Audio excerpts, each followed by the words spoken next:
Seth Hodge was hugely instrumental in helping to push through, as well as Wiggsy and Don, and basically pushing through the ban so that we no longer have that problem at San Jose State University, at least. So with that, Seth, Don, and Wiggsy.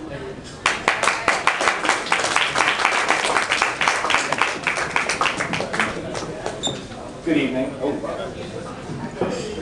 I'm going to just try this one. Okay. Good evening. My name is Seth Hodge, and about 11 months ago, I wrote a letter. I work for University Housing Services at San Jose State University as a residential life coordinator overseeing freshman housing. And it came to my attention that some of my colleagues had made a decision to have a blood drive as an as an opportunity on campus for our students to have a way to get back to the community. About 3 years ago when I came to San Jose State University, one of the big things that I realized in coming to San Jose State University was the uniqueness of the non-discrimination policy that San Jose has, as well as the other CSUs. The reason our non-discrimination policy is unique is because not only does it talk about the hiring practices of the university, but it also says in it that we won't discriminate within our activities or programs that we present. To me, that was something that was really important when I was looking for an employer. I brought this to the attention of my supervisors because, based on the FDA regulations, this blood drive that we were going to be presenting as an activity, as a program for our students, was a discriminatory practice. Unfortunately, at that point in time, my direct supervisors were in disagreement with me on that connection. And so I wrote a letter. I wrote a letter to our Office of Equity, sharing my concerns. That was last April. Since then, there's been a lot of work done and a lot of research done. And I'm going to kind of pass the mic to some of my colleagues here who are a big part of this as well. So who's next?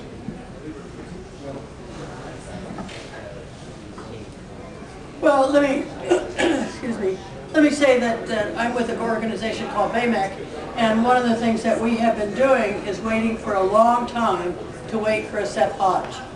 We really wanted somebody to step forward and to really file a complaint based on a policy that some organization would have that would be a credible complaint. You may all of you, some of you may remember a few months before Seth did this, there was a high school student in Santa Cruz who stepped forward and complained, but it really went no place. So we were waiting for someone, and finally Seth did it very bravely and very boldly. So what it did is it offered us an opportunity to go to the administration, my boss back here, and say, this is a campus that has a non-discrimination policy based on a number of things, including sexual orientation. And the hope is that you will hold up that policy based on the denial for Seth to give blood. One of the things I think that's really important to say is that we did not want to do a big deal. I mean, we could have done that. We could have gone out on the street, raised a lot of cane, you know, put up a lot of banners, you know, and stuff like that. But what we wanted to do was to do something that hopefully would be educational for people in the community and other colleges and universities to take heed and to follow suit. And we're still hoping that that will happen. There are 23 campuses in the California State University system. They're all governed by the same policy. Each one has their own president. So our hope is that these 23 campuses will step forward. Ultimately, the bottom line is to get the FDA to kind of enter the 21st century and begin to look at what they're doing and take a look at the research that they are using, which is really antiquated. So that's why we did it. And then I went to the president and nudged him a little bit and said, hey, here's an opportunity for you. And he, of course, jumped at it and said, oh, sure, I'd love to do that.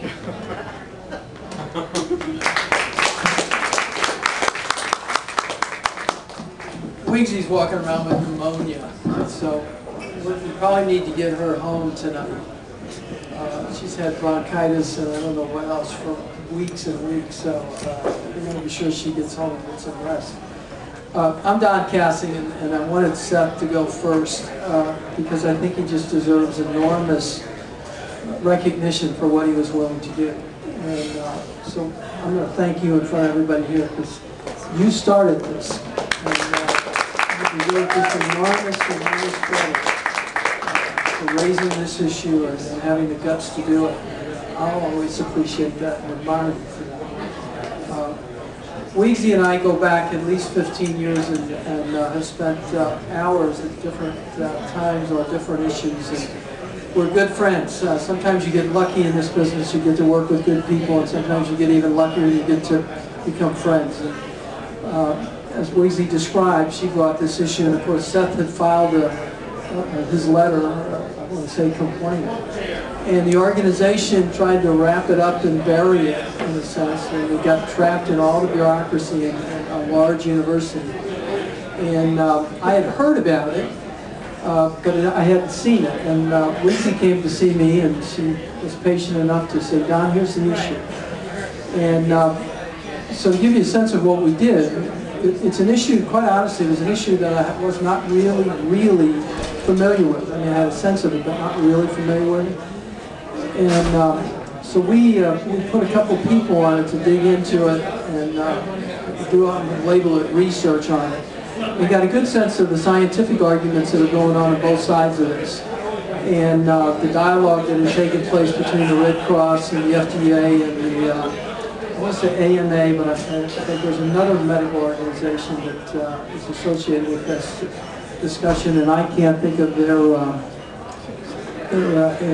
acronym right now. No, not CDC, but it's another medical group that has also approached the FDA to ask them to reconsider this deferment policy they have. What Seth did is he challenged us to look at our non-discrimination policy, and he said, I'm being discriminated against. And he was right. He was absolutely right. And so we made the decision to not ban, but to suspend blood drives until the FDA reconsiders this policy, and what we hope is that they'll change it. It just seems to be some awfully good arguments to go in that direction. We've visited with the FDA before we made the decision via telephone. We visited with the Red Cross before we announced our decision. Visited with the Stanford Blood Center before we made the decision. All of those conversations were intense and helpful. You come away with a deep appreciation for the blood supply, the need for the blood supply. But it was our view that they created a conversation with us that we had a collision of values. On one side is the blood supply, on the other side is Seth's rights as a human being.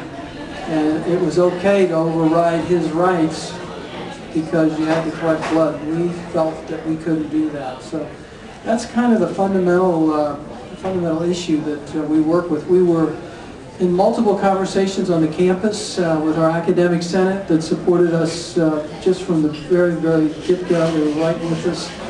Our senior team who weren't always real familiar with the issue. We had to do some work to get them current, I guess is the most accurate and honest way to say it. But everybody went with us on it, and I'll always be very proud of San Jose State and the way they embraced this call, because it might have been a tough call for some of them, but they did. But to finish up, I think this guy's the, and I guess he's very special in terms of having the guts to do this. I also, and I've said this to Seth and to Weegsy, we haven't seen anything happen at the other California State University campuses, or at Berkeley, or at Santa Cruz, or Stanford, and I'm not sure what's going to happen there. We would volunteer ourselves to be in any conversations that would be useful there. But we may have had a special intersection of interest here with this guy standing up, Weegsy's long time advocacy for human rights, and then and me understanding it, I guess is probably the best way I could say it. So I don't know if that's going to happen everywhere, but we found that connection and believed in it together, and feel very strongly that we did the right thing, and appreciate having a chance to come here tonight. So there may be some questions for any of us. I was just curious, did they give you specific information as to why? I knew that it's did they give you specific information as to why you would not be able to donate blood? Are you talking about